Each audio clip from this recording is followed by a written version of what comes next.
फार मोठा आहे. पण आपल्या शासनासाठी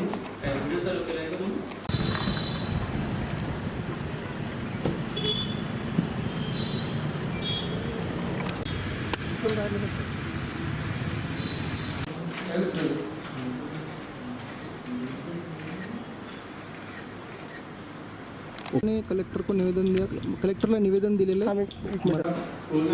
पेनगंगा नदी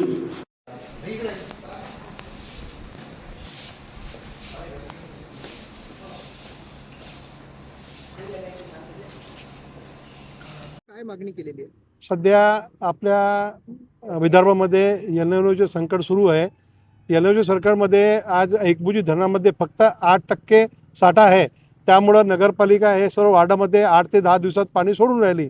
सध्या परिस्थितीलाही टंचाई आहे आणि पुरं एल प्रभाव आहे, त्याच्यामुळं पाणी पडण्याची शक्यता अत्यंत कमी आहे. 2018-19मध्ये स्वर्गीय पाटणीसाहेब आमदार पाटणीसाहेब यांनी 12 कोटी रुपये निधी आणून पेनगंगा नदीहून एकबुजी धरणामध्ये 12 कोटी रुपयाची योजना राबवलेली होती. सध्या ते तशीच ठेवलेली आहे.